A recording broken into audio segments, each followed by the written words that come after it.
اسمها achim belev sameach uru achim belev sameach uru achim belev sameach uru achim belev sameach uru achim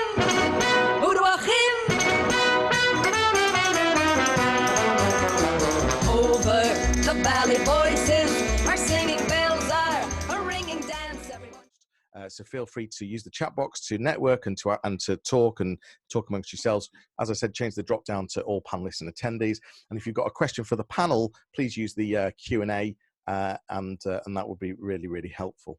So, and also when you just last thing went to say, if you've got a question that you want to ask, feel free to put your company name in there, and I will mention which company you're from as well. So it's great to have you all here. I'm going to let Colin welcome us all. I think we're on about time, so yeah, I'm going to hand it over to Colin. Okay. Good morning, ladies and gentlemen. Can you see me? We can. You're right, fine. Good morning, ladies and gentlemen, and a very warm, I think today being the operative word, very warm welcome to the very first UK-Israel Northeast virtual business breakfast. I hope you've enjoyed your Weetabix or your cornflakes, not quite to our usual standards of bagels, smoked salmon, cream cheese and fruit when we have our breakfast meetings at the Mass Centre. That's just another victim of COVID-19. But I'm delighted with the numbers who have joined us this morning. Apart from members and their personally invited guests, we're really pleased to note there are some attendees who are experiencing a UK-Israel business event for the first time. All I can say is I think you're in for a real treat. For the benefit of the newcomers, UK-Israel Business was founded back in 1950 as the Anglo-Israel Chamber of Commerce. UK-Israel Business encourages and supports bilateral trade and investments between the UK and Israel. It was previously known as the British Israel Chamber of Commerce and has a network of over 2,000 companies and 10,000 business leaders, and works very closely with the Department for International Trade, the British Embassy in Tel Aviv, the Israeli Embassy in London, and the UK-Israel Tech Hub. UK-Israel Business is a bilateral chamber of commerce. It's non-denominational and non-political. It organises a wide variety of events and delegations, both in the UK and Israel, including conferences, business breakfasts, roundtable events, and business delegations. Here in the Northeast, it is more difficult, understandably, to find direct connections between local and Israeli companies, but we're really determined to change that. This event is a good start, both with the caliber of the panel and our facilitator, who you've already seen, and with the amount of interest for the event. Just to put the bilateral trade in perspective, over the last decade, Israeli exports to the UK grew by almost 300% against an overall increase in Israeli exports of 70%. Last year, the British government said UK-Israel bilateral trade was around £4 billion annually, with particularly cross-border business in areas such as medical, technology and defence. Economic ties between UK and Israel have been growing year on year. Last year, the two countries signed a trade continuity agreement to remove any potential new trade obstacles, such as tariffs or barriers between the UK and Israel, in the immediate aftermath of Britain's withdrawal from the European Union. And we're going to need all the help we can get when that happens. Israeli firms seeking to establish themselves in Europe have long looked to the UK to do so. And there are about 300 small to medium-sized Israeli firms now based here. Many of them list on AIM or the main stock market. And bear in mind that this is all with a population of Israel less than 9 million against something like 67 million in the UK. And Israel is about the size of Wales. So this brings me neatly to our esteemed panel and facilitator, whom I have the pleasure to introduce to you. We're delighted that Hugo Bieber has joined us this morning. Hugo is the Chief Executive of UK Israel Business, the national organisation, having been appointed in 2013. I've known Hugo since his appointment, and he's done a fantastic job providing members with valuable commercial connections and facilitating investment in both the UK and Israel to drive economic growth. Hugo is as keen as we are to extend these connections to our region. Martin Port really needs no introduction. He's a larger-than-life, Leeds-born, successful entrepreneur with a passion for the social welfare of his staff and the community and a keen interest in Israel. He founded Masternaut, one of the first UK companies to offer software as a service with its web-based vehicle tracking solutions. He took the company from a small start in 2002 to become one of the UK's fastest growing businesses, with places in the Sunday Times Tech Track 100 companies in 2007, 8 and 9. Martin's entrepreneurial endeavours rightly were recognised when he won the prestigious Ernst & Young Entrepreneur of the Year Award for Technology and Communications in 2008 and IOD Director of the Year in 2010.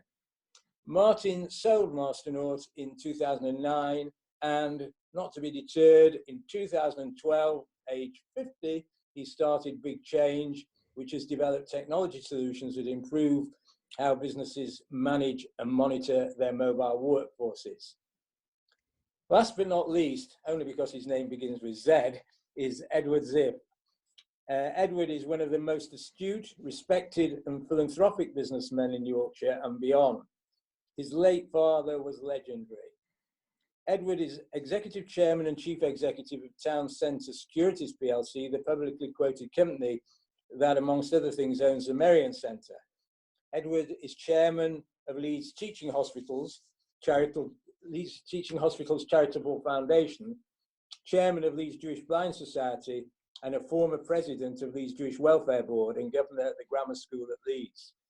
In 2014, Edward was appointed Chair of Leeds Cares, which focuses on patient experience within the Leeds NHS Trust and raises money for medical research, innovation and equipment. Edward and his family have endowed many institutions in the Leeds Jewish community and in the city of Leeds, where the family have always been hugely admired and respected. They've always been massive supporters of Israel. In 2013, Edward was awarded an honorary doctorate in business administration by Leeds Beckett University, and in the 2017 Queen's Birthday Honours List, he was awarded the OBE for his services to the economy and community of Leeds. And in 2018, Edward was appointed a Deputy Lieutenant for the County of West Yorkshire.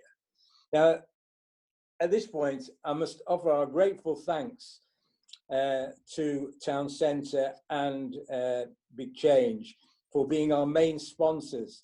Their sponsorship is absolutely vital to our organisation, as is the support from our partners. And our partners are Mitchell Wealth Management, and I hope most of them are here. Obviously, I can't see them, with Stephen Mitchell, Black Solicitors, Nick Dyson, Sky Group, Mark Rothwell, J Life, Elliot Landy, Chef Works, Paul Gross, Ideas, Martin Daly, Berries, Simon Walton, Department of International Trade, Mark Robson, Murray Harcourt, my own company, and last but certainly not least, Fleek Marketing, Jonny Ross, as Jonny is our facilitator today. Now, if any of you know Jonny and have heard him in the role of facilitator in panel discussions, you'll appreciate how good and cheerful and lively he is. Well, you've already heard that. He is the founder and digital marketing specialist at Fleek Marketing, an award-winning company. Fleek works with a wide range of B2B and B2C businesses and with both public and third sector businesses. Jonny has over 20 years experience in digital online technologies, specializing in SEO, data, user experience and digital marketing. We are really grateful to Jonny for not only agreeing to facilitate the panel discussion today, but together with my fantastic director, Jane Clines, organizing this Zoom presentation. So now it's over to you, Jonny. Thanks very much. Brilliant.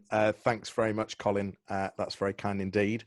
So I'm going to just make the focus on the panel now as well. And just to shape this, just bear with me 1 second. So just to shape how we're going to do this today. So of course it's UK Israel business. So we are going to have an element talking about Israel and how we could trade more with Israel. At the same time, we're in a crisis. We're in a pandemic. And so we are going to reflect on what's currently going on and see if we can sort of help each other and help each other understand how we can get through this. So we absolutely welcome questions. Please use the chat box to network. Please use the chat box to say hello. If you've got Q&As for the panel, please start submitting them. Put them in the Q&A box, because it then means that I'm not going to miss them, whereas they might get a bit lost in the chat box. But please do ask questions. And also to make it a bit easier, if you want to make it clear who you want the question to as well. So whether you want that to someone in particular or to the entire panel. You could also drop your, as a bit of a networking tip, you could drop your LinkedIn URLs into the chat box, and we'll export this chat afterwards and share it with you.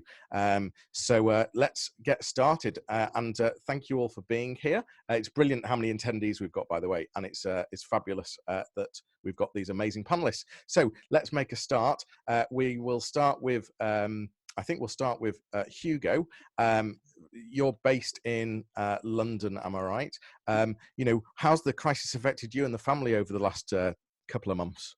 If anyone had the video on just now, you would have seen I've already been disrupted. I'm the father of a young toddler who's 22 months old today. So it's been a challenge, I think. Two of us, we both work. My wife is a corporate lawyer, so trying to juggle the joys of toddler with no childcare and jobs has been very, very challenging, I think, from a personal perspective. London itself is pretty surreal, and I think everything's changed. And if there is one positive to come out of this, it's the fact that actually people are more together now.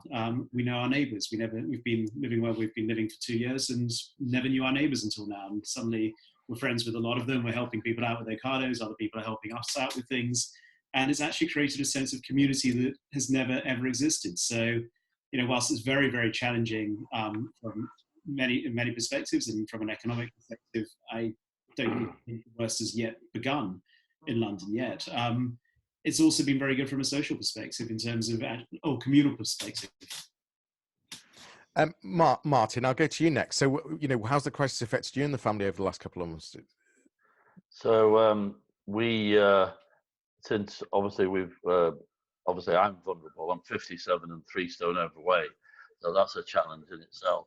And also my son's overweight and also asthmatic, so he's vulnerable. So we take it very seriously. Lockdown, we're still kind of in lockdown, even though there's a slight easing.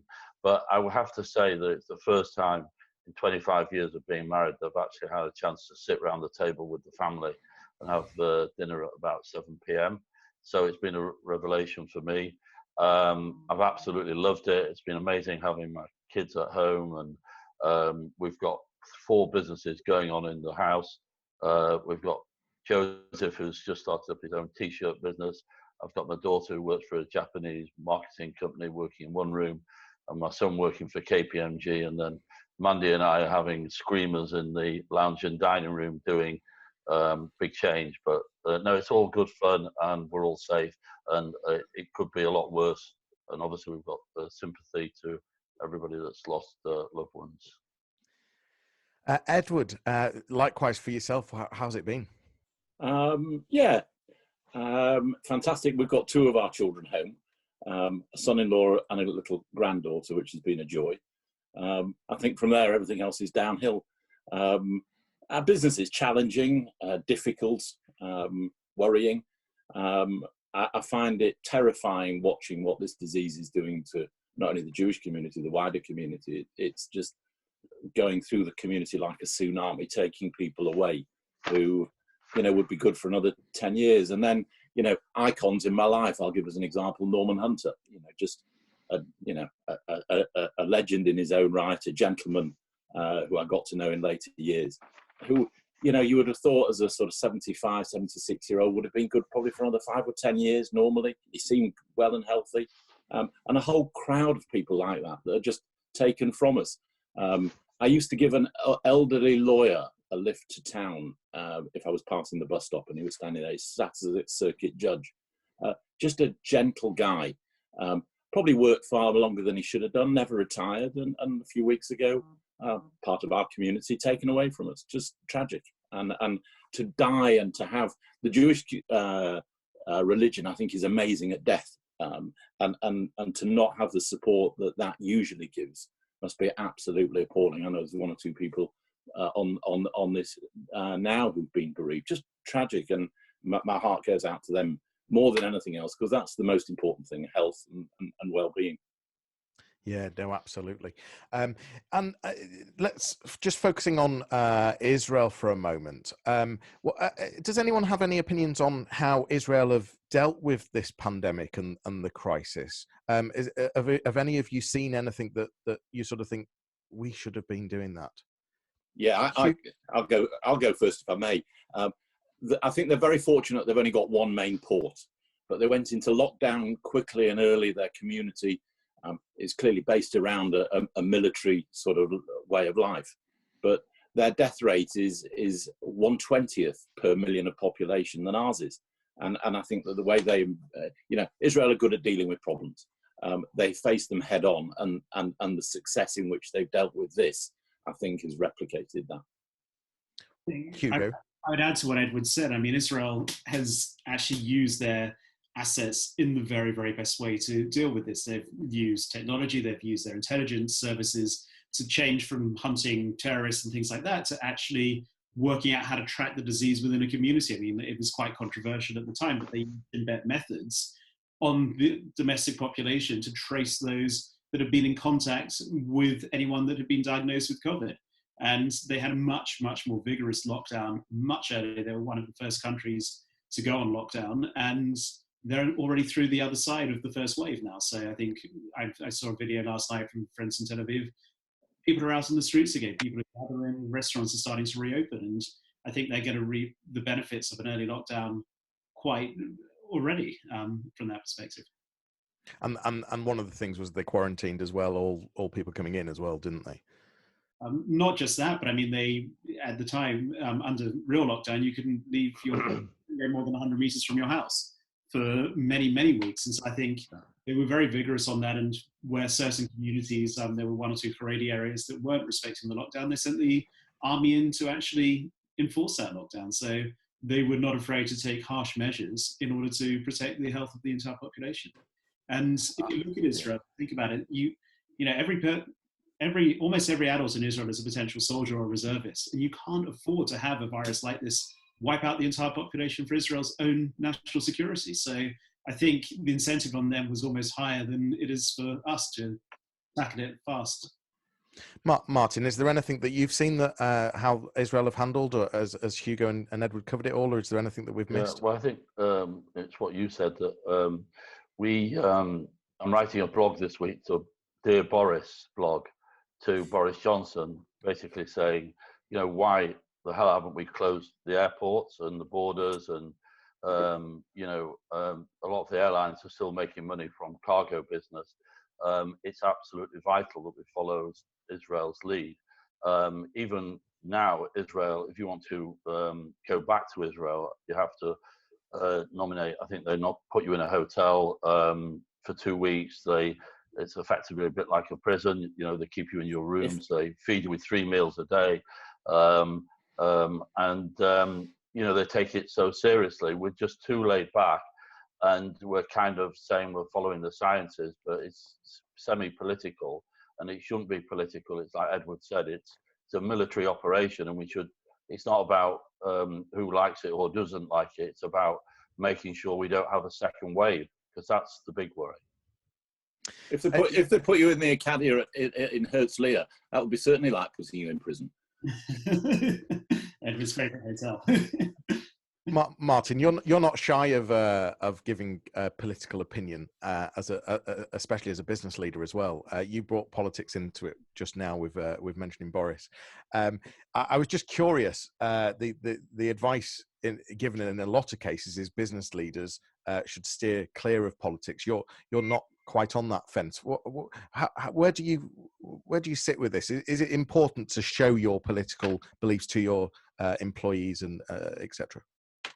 I don't think I'm political. I'm passionate about certain subjects that can affect us as the Jewish people in the diaspora, and also things like Brexit, which obviously I was a Remainer, but then it became a catastrophe in terms of economics and political, and we had to get it through. So it's very important to voice your opinion. You know, I apologise if it may upset certain people, but you know, you have to stand firm. I'm not sure that Keir Starmer's actually apologised yet for his previous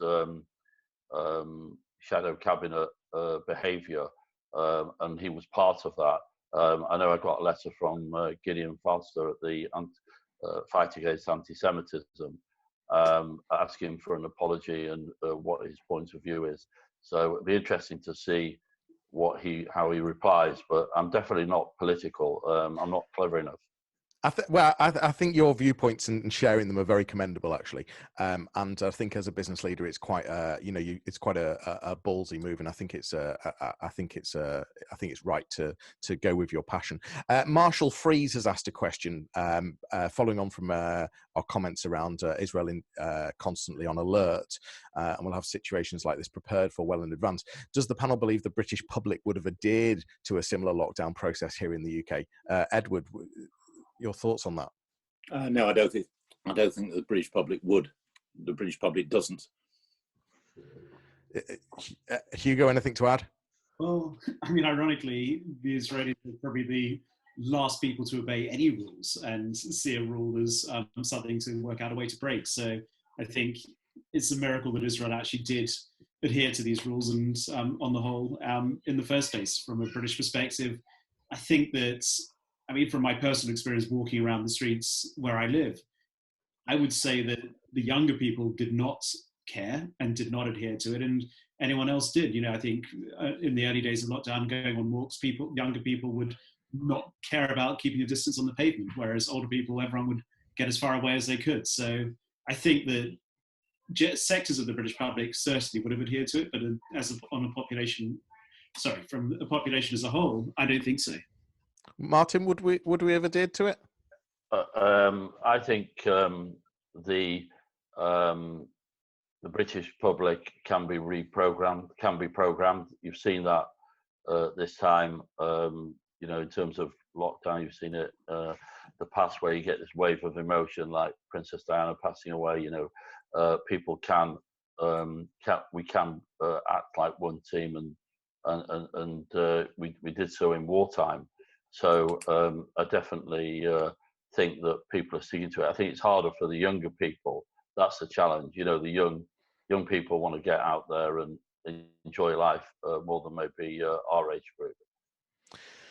Well, I'm going to, there's a couple of questions, and I'm going to hold on to those when we get to some of those topics. So please do feel free to keep adding Q&As in, use the Q&A box, feel free to use the chat to interact with each other. What I wanted to do is, keeping it on Israel for another few moments, just talk about the interactions with Israel. So now thinking of the bigger picture and how we can trade with Israel, the businesses in Israel, what can we learn from Israel? Hugo, what are your business interactions with Israel? I mean, I think, if anything, more than ever, given the fact that Israelis can't come here and we can't go to Israel at the moment, there are no direct flights right now, I've found that we've been doing a lot more video meetings, a lot more calls. People have had more time to actually give over this period than I think ever before. And I think that everyone is Israelis are very, very resilient from a business perspective. They're used to dealing with foreign markets, because especially when you look at the tech sector, the business and the clients are not domestic, they're foreign. So Israelis have historically been used to getting on planes the entire time. They're now probably very happy to get on Zoom calls and things like that, and save a lot of time from that perspective. And I think that there's one sector I would highlight that is really, really booming from Israel, and that's the health tech sector. I mean, health tech has been an area that's just been bubbling away in Israel over the last few years, and is really coming into its own right now. I mean, we've had a UK Israel Business Health Tech Forum for the last 2.5 years. I saw Jason Brooks on this call, and Jason's been very involved in that health tech forum. And we're seeing a huge number of companies in the health tech space actually really suddenly having a product that is relevant for today with the UK. I mean, if I highlight one company that we've seen a few times, it's called TytoCare. It's a small device this big that is basically you would have at home, and it basically allows full remote telemedicine. So it can look at your heart rate, it can look at your lungs, it can look inside your mouth at your tonsils, it can look at your ears, and the doctors can see that simultaneously whilst doing a video consultation. So rather than just doing a video call with a doctor, the doctor can actually see and hear proper vital signs. And so in Israel, as an example, potential COVID patients are being sent one of these at home. They're doing remote telemedicine, so they're not coming into the hospital at that stage. They're not potentially going to risk the health of other people in the hospital, and only if they're deemed actually at risk is the patient sent to hospital. And we're seeing this company wanting to come to UK care homes, as an example. We're helping facilitate that. And there's lots of other areas of technology that we're seeing. You know, there's a company called Healthy.io that we've done a lot with, and this company basically does urine analysis using your smartphone.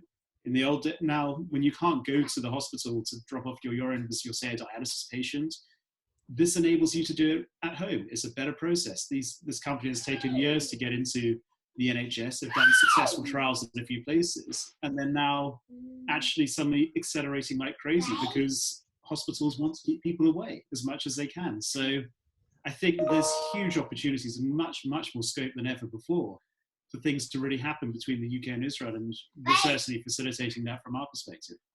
Yeah, no, thank you. And you know, the reality of the situation, Hugo's at home with his children, and this is just the way we are now, and it's absolutely fine. And we, you know, that was the background noise. We know about it, and it's delightful to see one of your kids in the background playing.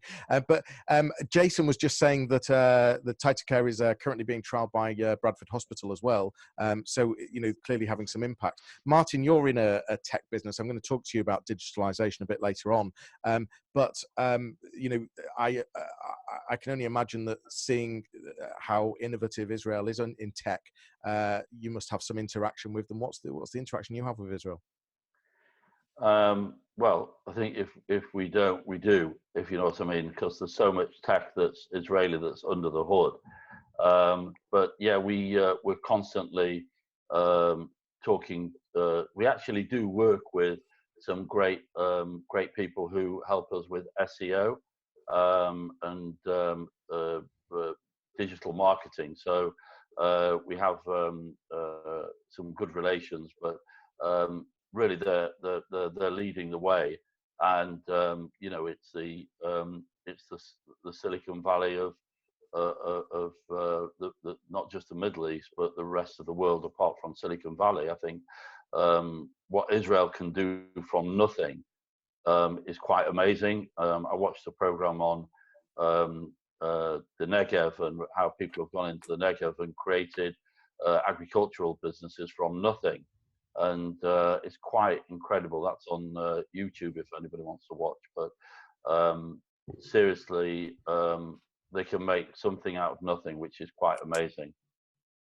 Well, Edward, what interaction have you had? What do you think we can learn as businesses? What do you think we could learn from Israel? We have less technology in our main business, although we're very technologically advanced in our car park business, and the combination of how we manage our car park business, but also increasingly looking at vehicle charging and that sort of thing.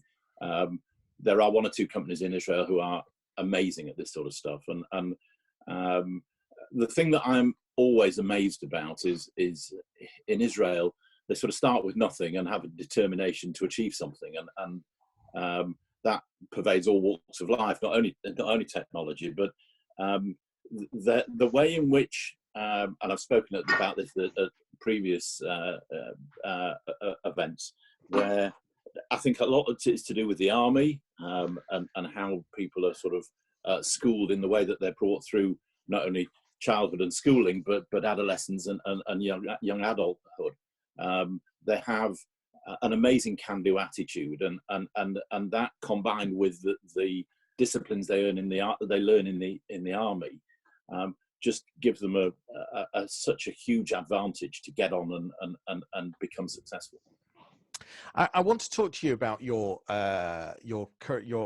businesses and your current positions, and how it's I think affected you all in 3 different ways, actually, or in different ways. So I'm going to go to Martin first, because digitalisation. So you started BigChange a number of years ago, was 7-8 years ago.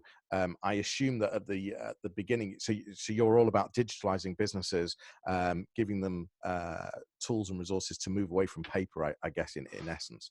And I think early on, you were very much about educating businesses about why they should do this, why they should digitalise. I'm wondering have we reached the tipping point of digitalisation in businesses, and has this crisis sped this up, and made businesses need to digitalise and sort of see the reasons? So yeah, obviously we've got roughly about 45,000 users of our system, and even since the 1st of April, we've brought on 27 new customers. Basically, the great thing about what we do and the technology we provide, it helps companies save money. So for every £1 they invest, they get £6 to £8 back. In return, they become more efficient, greener, and they provide great customer service. The key thing is really, it's a bit like, do you remember the cars used to be produced on a line? At the beginning of the line, you'd have a group of people, and every way down the line of the production line, you'd have lots and lots of people producing these cars. And essentially, then robots took over, and at the beginning of the line and the middle of the line, the end of the line, you had some people, but everything in between was robotic. And really, that's basically what we provide small businesses, the ability to automate labor-intensive tasks. So even our CRM system, you can go from a sales opportunity all the way through to a contract, invoice, and a renewal that could take 45 minutes to process an order. You can do it in 3 clicks. So I think the automation and is the next big wave of the technology piece, and obviously things like artificial intelligence, providing information that can help you make better decisions. So I think that's that's a real advantage. So we're not really costing companies money. We're actually making the money and making them more efficient. It will help them grow, and they won't need to have more backroom staff. Do you think we've seen the tipping point of digitalisation in businesses, or are we past it, or are we still on the way to it? No, it's literally, we're right at the beginning. Big companies could afford lots of digitization and embark on projects many years ago. They're now renewing legacy technology. Small businesses are moving away from spreadsheets, silo systems, a tracking system here, a job management system there, an accounting system there, a CRM system there. They want to bring everything together and work in a very seamless way. So it's really at the beginning more than somewhere near the end. We're still on the way then. Edward, I'm going to come to you, and your business, or one of your main businesses, is property. There's some figures out that in March, 1,944 businesses dissolved in the Leeds city region in March, which is 62% up on last year. Last year, you were talking about how 5 years ago, 80% of your portfolio was retail, and that changed to 50% a year ago. I'm wondering if that's come down in the last year. And also, you said that from your rent roll, 2.5% of the rent roll that comes in was in CVAs or insolvencies. Where, you know, Ashley's asked a question here, which is in particular to Edward. He's mentioned Martin as well. There's been a lot of discussion around the impact of real estate, in particular retail going forward. Buzzword seems to be turnover rents at the moment. Where do you see the property market after business returns? A lot in there. So retail in our own portfolio is reducing, and thank God it did, and it's continuing to do so. I suspect by the end of this year, I'd expected that we would get down to about a third retail in the next 2 to 3 years, and we will try and manage that process a lot quicker, but it will hurt our earnings because by and large the value of these properties are declining, and therefore the returns, the income returns are rising, and that will have an impact on our business. In terms of turnover, I think there's a few steps together. It's sort of that's one massive jump from start to end, because we've got umpteen hundred tenancies, and all of them have been the subject of legally documented agreements in the form of leases. The government 6-8 weeks ago took the remarkable step, which I found ridiculous, that they took away our ability to collect bad debt, and that's anything from being a day late to not paying at all.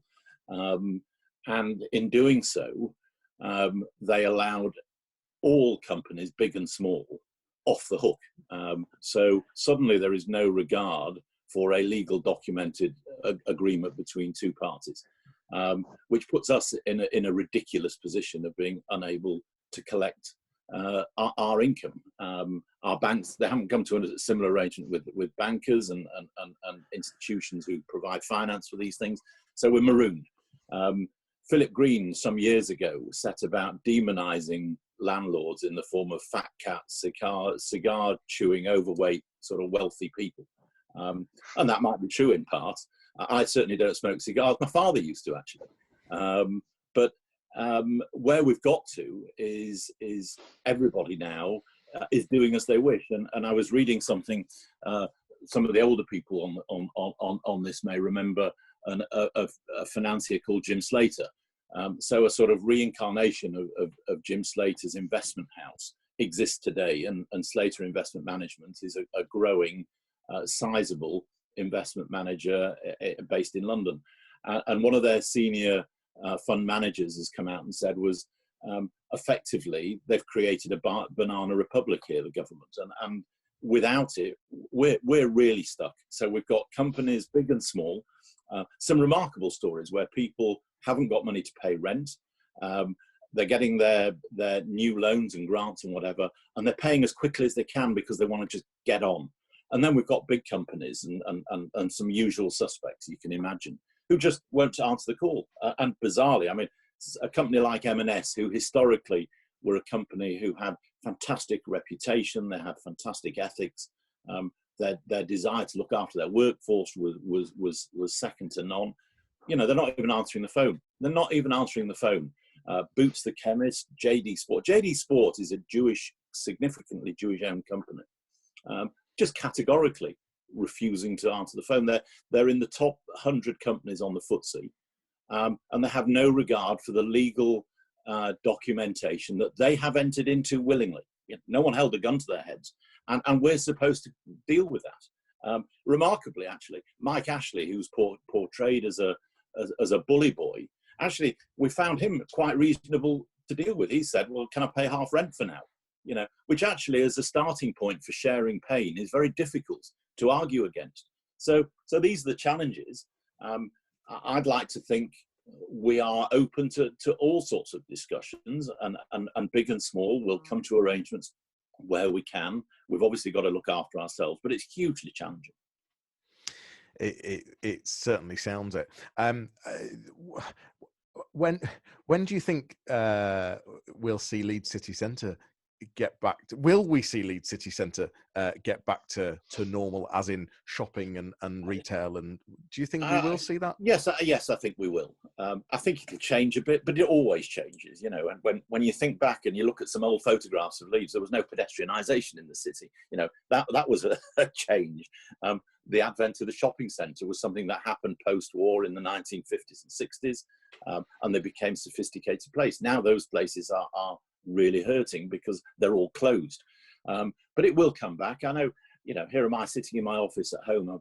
I think in all my life, I had a milestone birthday a few weeks ago.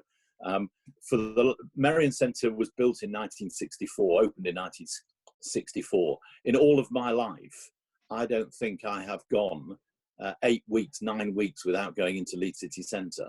And since I've been working, I've never gone 9 weeks without going to the office. And it's fine working from home. Everybody says, oh, it's a new way, it's a new way. I like to talk to people. I like to sit down, have a coffee with them. You like to have an interaction with human beings. So this idea that the office is not a place that's going to exist anymore, I think frankly is rubbish. It'll change a bit. People's attitude towards taking commitments on this sort of space might change a bit.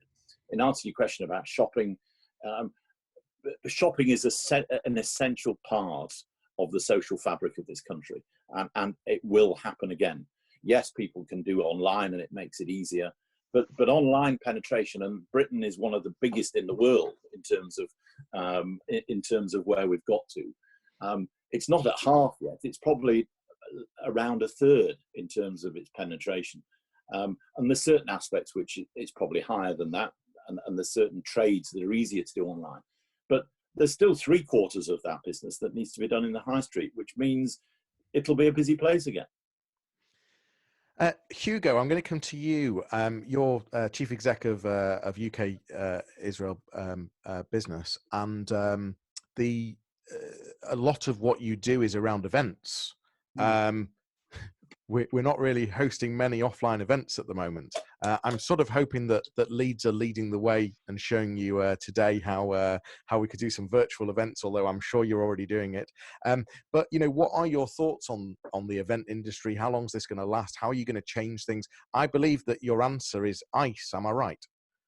Well, I mean, I think from our perspective, we've had to obviously reevaluate our entire business model. I mean, on the 15th of March, we were meant to be on a plane to Israel with another delegation led by the chairman of Next. That obviously got cancelled, and I don't see us doing any physical events in the UK or in Israel probably this calendar year. I think that there is very, very little appetite, and I believe from our, even when things open up, I don't think anyone here will want to be in a room with other people immediately. I mean, I think going back to a comment that Martin made, I think that you're probably going to go as long as you can without having to put yourself at risk. And so from our perspective, we've rapidly pivoted things online. I mean, our health tech forum was meant to take place at the end of March. We delayed it a couple of weeks and did a very successful one online instead, with metrics that exceeded our expectations and follow-ups that have been very, very tangible. And so what we're doing is,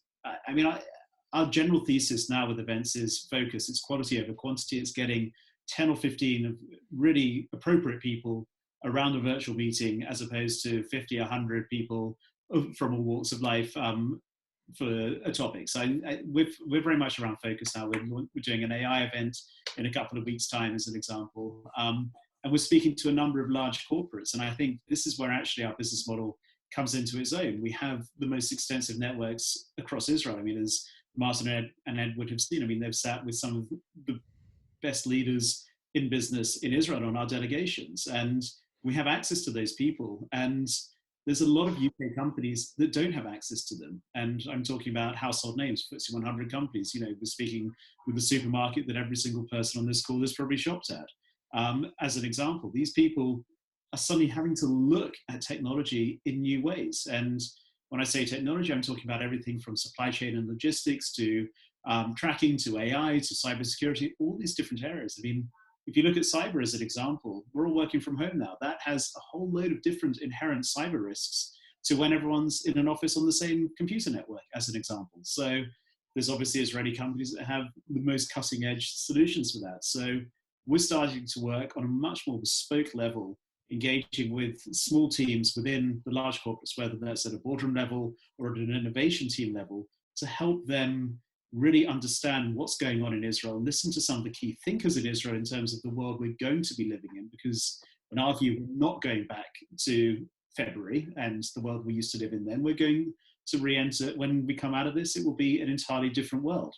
And therefore, we need to rethink how we're going to be doing business, how we're going to be interacting. I mean, to Edward's point about offices, I don't believe the office is dead, but I do believe the days of being in the office 5 days a week is definitely not going to happen again. I think that the office will become a place where you go in once or twice a week to catch up with colleagues, to have that face-to-face time, because that face-to-face time is absolutely critical to any business. It's how the best ideas get germinated. I mean, if you're a recent graduate starting in a business, you learn from others. You can't just start as a graduate and you come, in your first job from home with a laptop. You learn the best by shadowing people, by spending time with people that have the experience. And that's how training schemes work and everything else. And I think that you'll find that there's going to be more, we'll come back to more of a hybrid from that perspective. So, in short, as an organization, we've had to totally pivot and change what we're doing. And, currently we're doing much more from a focus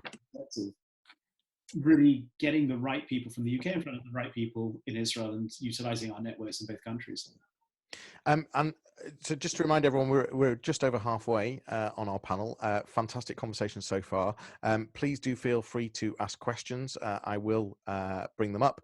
And if you want to put your company name in there as well, I will mention it. And feel free to use the chat box to network or put some other information in. Hugo, just going back to you for a moment on this. David Israel asked a question around how can we, what are the how could you signpost us, because I need to reword his question, how can you signpost us to partner with UK Israel businesses in Leeds? So if we're in Leeds, what are the signposts to try and partner with Israel businesses? Well, I mean, I think it's now looking around needs and trying to really understand what are the needs of businesses in Leeds. And then I'll give you an example. I mean, if there is a large company in Leeds that has specific needs, we might well be able to find solutions for them. I mean, I can give you an example. I had a head of pediatrics at a major hospital trust call us up the other week saying, when we're in operating theatre, we're now wearing full PPE. We expect to be using that for the next 18 months at least. We can't communicate with each other. We're now in a very, very dangerous situation where you can't communicate with the anaesthetist, you can't hear the alarms, you can't hear the machines properly. Some people are going to die because of this. What solutions are there technology-wise? And it happens that I know a company in Israel that has a device that's designed for mesh communication and mesh networking so that people can communicate with each other. We've put those guys in touch already. Now the company in Israel, their product's designed for motorcyclists. They're pivoting it, they're bodging it, and they're going to get a solution into this hospital in the next few weeks to trial. So those are the sorts of areas where, we kind of match up the need from the UK with the right people in Israel. Now, that was one phone call in Israel because we know the company, we know the CEO. So those are the sorts of areas where we can start to connect. And so, I mean, I'm very happy to speak to people where there are specific business needs, and that's what we do. We act as that signposter. So that's the signpost. It's about understanding the need and then speaking to someone like yourself to try and to get connected. Yes. You mentioned earlier around offices. Edward talked about offices. Hugo just talked about it. Martin, I'm going to ask you a question around. So I'm not sure which company it was. It was either EY or PwC or someone similar, and I really haven't got the name right. I understand, but I think they've turned around to their staff and said, you're working from home till at least December. What have you been hearing? What have you said to your employees? How long do you think we're working from home for?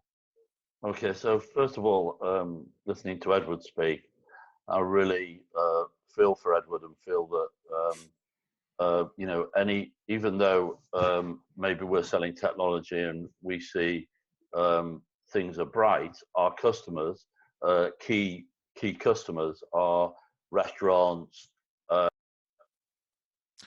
Your mic's been muted for some reason. Not sure why, Martin. Oh, we've lost you, Martin. See if I can unmute it for him. No, we've lost Martin. Oh, you're back. Can you hear me? Sorry. Yeah, we can now. Carry on. Hello. Yeah, we can hear you. Can you hear us? A bit of tech issue, a few tech issues. We can hear you, Martin. No. No. Hi. Sorry. It was just. Can you hear now? We can hear you. it was just the hearing aid. I'm using Bluetooth hearing aids. They're slightly deeper than Edward's Apple. But I was just saying that everybody's impacted by this situation. Can you hear me now? Yeah. Okay. So just briefly, we were planning on even extending our 10,000 square feet offices to 20,000 before the pandemic. Now, the future, maybe next year or after, we'll be rotating people in and out of the office.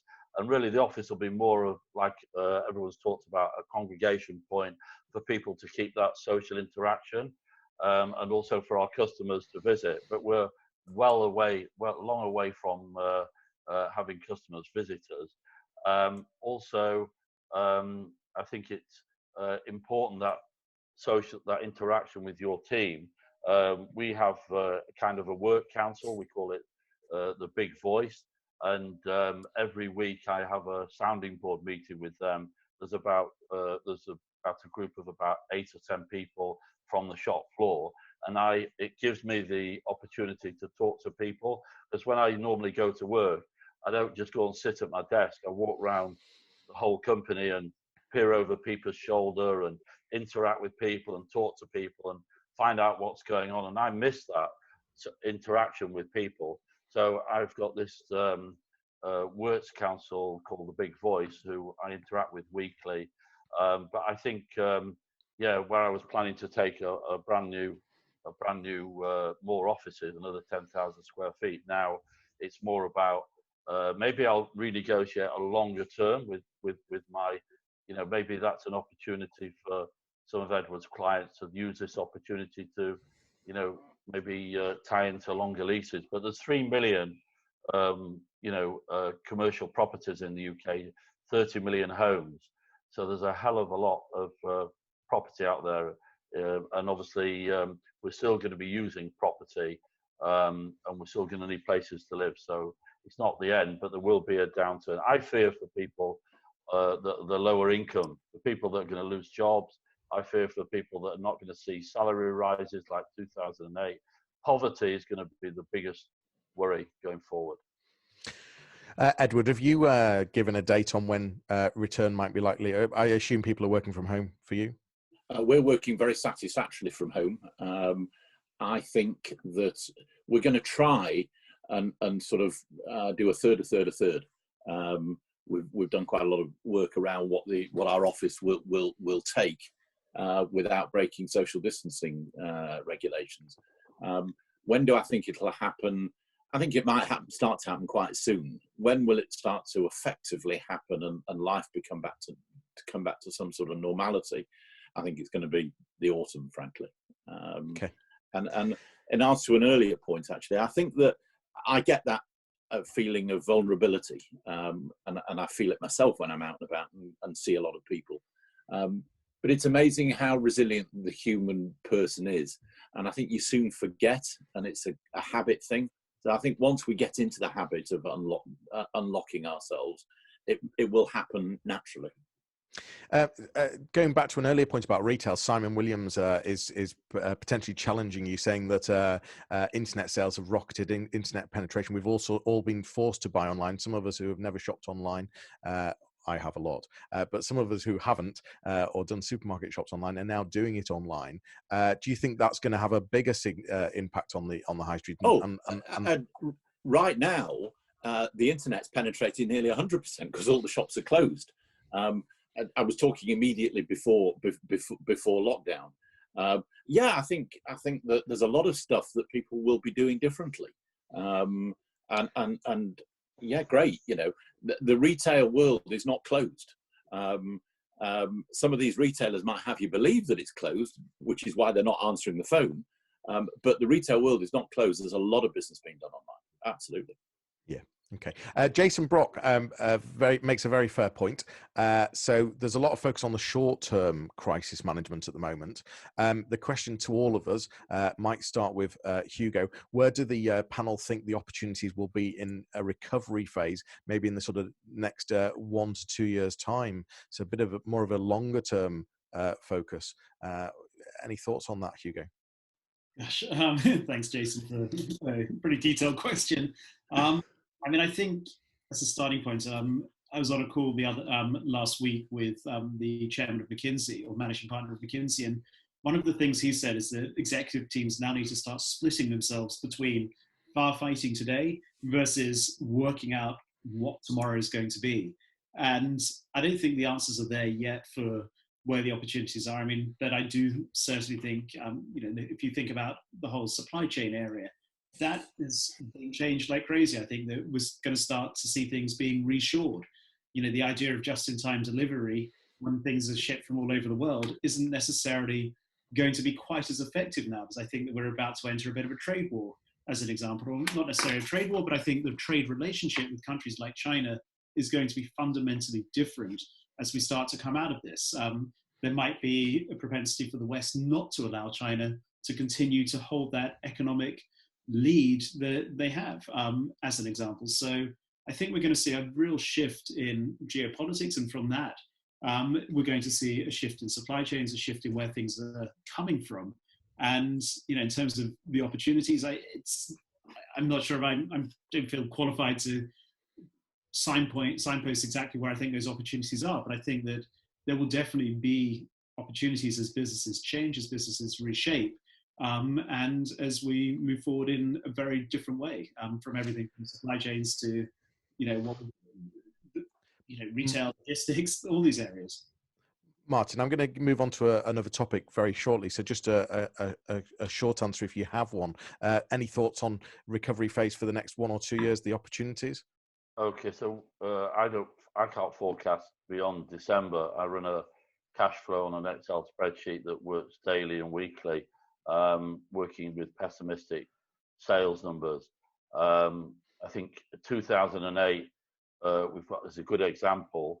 And if you then make that even worse, you could be looking at 20% unemployment, as I say, wages reducing, freezing, and poverty. So the thing is, at the end of the day, we just have to be, like we've always said, we're as long as we're healthy and we're well and we've got a determination, we'll succeed. But we'll all have to get used to maybe it'll be a better life. Who knows? Yeah, more. But you have to feel for people that are going to be really hit hard, and those are going to be people. Forget us paying a lot more tax. That's not even a concern. The worry is the poorer people. I want to change the topic, if that's all right. So it's Mental Health Week. I know BigChange did a mental health webinar only a few days ago. I think you've got a lot of initiatives. There's a lot of people in isolation. People are concerned about children. We're concerned about the older generation. Lots of us are in different positions. Martin, is it really the job of the employer to take responsibility for mental health? Absolutely. Obviously, we can't interfere with people's personal lives, but we can certainly help them if they come to us and ask for help. We've got mental health first aiders. We are basically very, very big on that whole area. We also provide support through different means and mechanisms, and we also pay for support, psychological or support if necessary. So it's especially younger people. That they I think it's 1 in 4 that do suffer with certain forms of mental health challenges. But yeah, so we're doing a lot in that space. And how do you have staff that are furloughed as well? We have 25 employees furloughed out of 170, and that will reduce to practically very few by the end of July. For me, we need to focus on, providing there's not a second wave. We need to focus on getting back to business. And the reason I asked that question was I was wondering about the mental health of furloughed workers, and do you have any tips or what have you been doing to maintain that connection? Lots of social events, obviously, on a although I try and cajole people and get people to try and come, which I'm obviously resisting that temptation, but social events, we did a Dragon's Den, which was amazing, that different teams put forward their ideas of things that we should do to save money and make money in the future. We've also done a BigChange, Big Voice band. Last night I posted a video of the team at home. They recorded a track, so that's a good listen. So lots of different things. And Jane, by the way, is very, very helpful around that whole social piece. Edward, mental health, do you see it affecting your staff, and what are the things that your thoughts on it really? Yeah, definitely. Definitely, I can see that at a time like this, people need a lot of support. So in our business, the main property business, we don't have very many people, and we don't have very many people furloughed. In our car park business, the car park business is virtually closed, and all of our staff, just about, apart from key people in the organisation, are on furlough. Financially, I think it's important that where people are on minimum wage, we made the decision to ensure their salaries are topped up to 100%, because 80% of minimum wage doesn't sound like it's enough for me, for our people to rely on, to live on. So we're trying to support them financially. And it's hard because these are people from all different walks of life, and in a business as diverse as a car park business, they are, multi-centred. They're not people who we see in head office. So that's a huge challenge, and we're trying to sort of keep up with our staff as best we can. I don't think we're anywhere near as well organised as Martin is. There's a lot about Martin's business that is just amazing, and the way that he conducts himself and his colleagues is a great lesson to everybody, actually. And listening to him, I'm thinking, I made one or two notes here. Why aren't we doing this and why aren't we doing that? Because they're great examples and they're fantastic. So, yeah. Well, talking about, Thank you. I want to also talk about finance as well, and access to finance right now. Are you aware of it being easier or more difficult, or what? Do any of you have any experience with that? Should businesses be taking up the loans that are available just as a safety net, or should they be using them to potentially invest? I don't know, Hugo. From the London point of view, what are you seeing? Well, it's a bit of a sore question at the moment, certainly around the 10K business grants, because we're caught in this ridiculous catch-22 situation. We're in a serviced office, which means that we're not technically registered for rates. So we haven't been able to get anything out of Camden Council yet. Our landlord is fighting on our behalf, from what I understand. And the government did launch a grant specifically for this particular scenario a couple of weeks ago, but Camden Council don't know what the hell they're doing yet. So we're in this horrible catch-22. I mean, I've been writing to ministers and other friends that I have in government and so forth to make sure that this is dealt with. But, behind the headlines of, we're giving 10K to any business and more to hospitality businesses, it's actually not necessarily flowing through to everyone, into the small companies that do need it.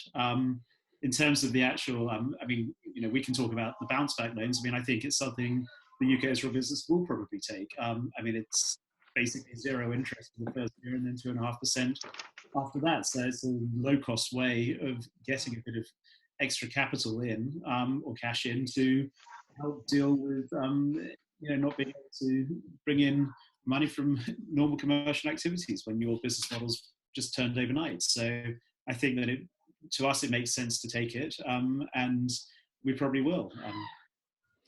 Martin, would you suggest small businesses take the bounce back, and if so, how should they spend it?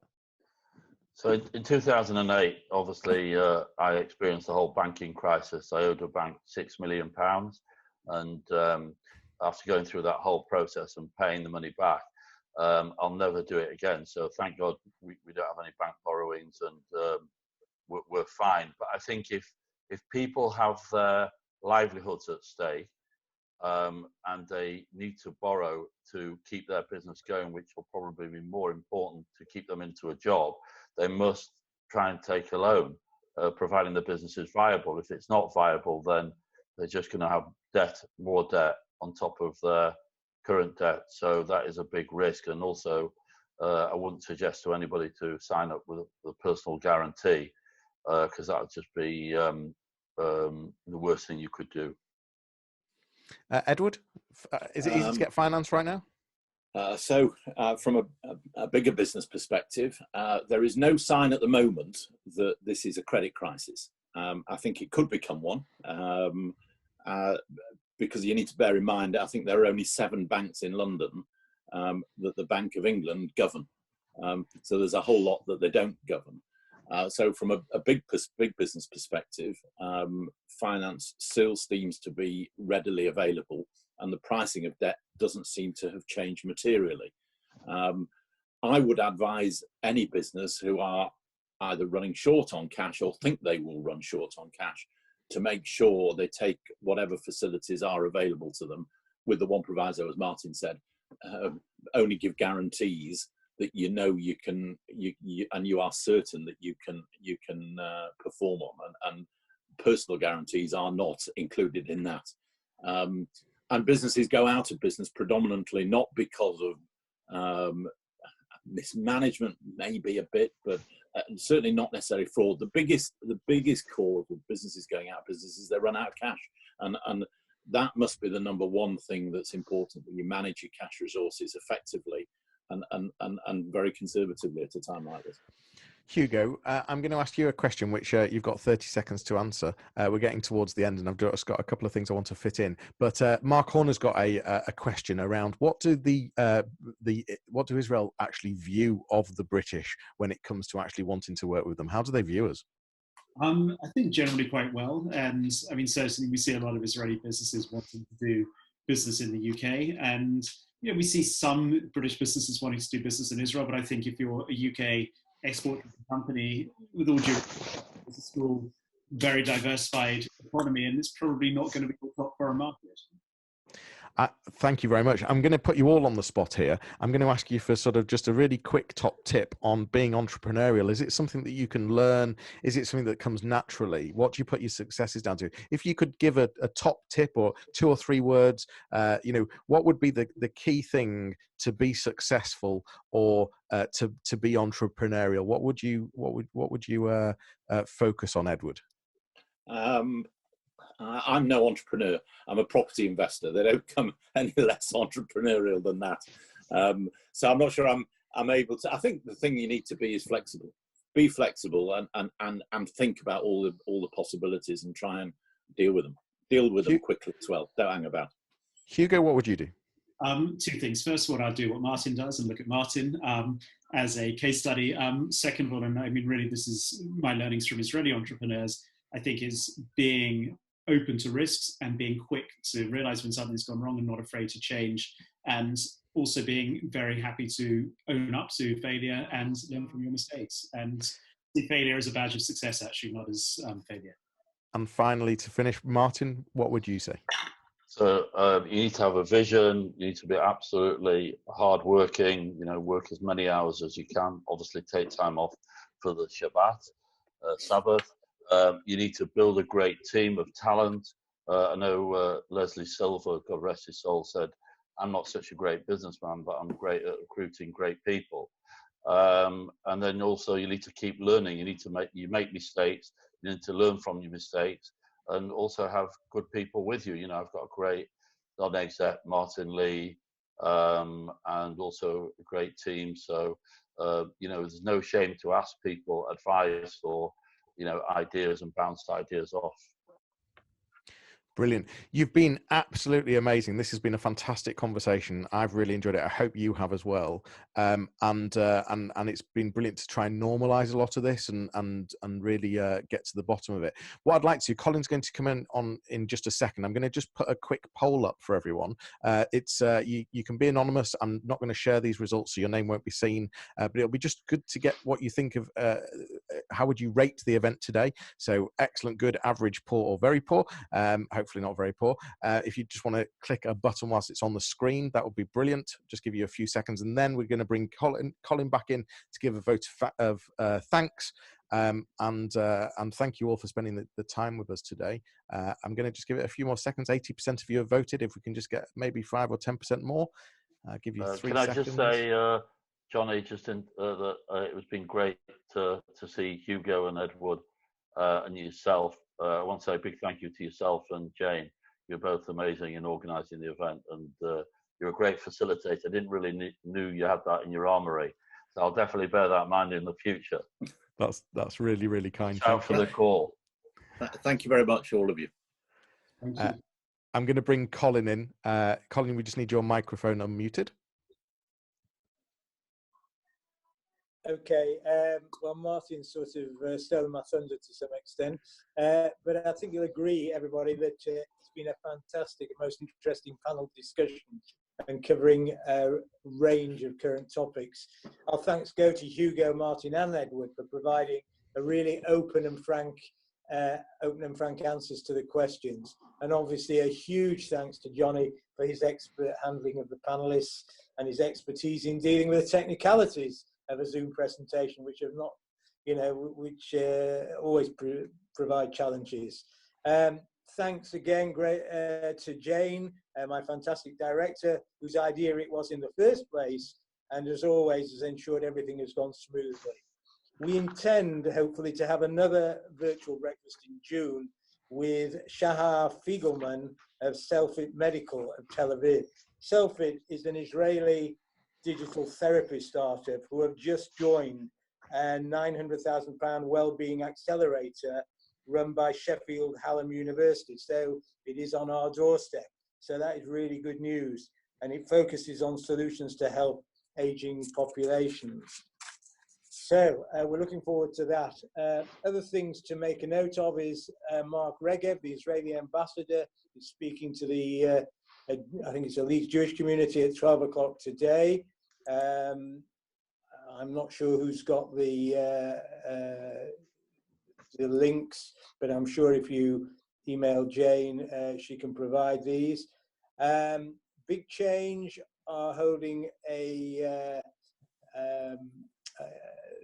meeting, Motivating Monday, with the famous Paralympian Baroness Tanni Gray-Thompson. And again, Jane can help with that. If you've got any business articles relating to Israel and your business, or just interesting stories about your business, Elliot Landy of J-Life will be interested to hear from you. And I believe we've been very fortunate to have the business desk with us today. Miran Rahman is here, I hope, with Lee J. Walker, who's the CEO. So hopefully we'll get some coverage there. And if you all could post on LinkedIn or Facebook about this fantastic event, that would be great as well. So once again, thanks to everybody, and look forward to seeing you at the next virtual breakfast. Thank you very much. Take care, everyone. See you all soon. Bye.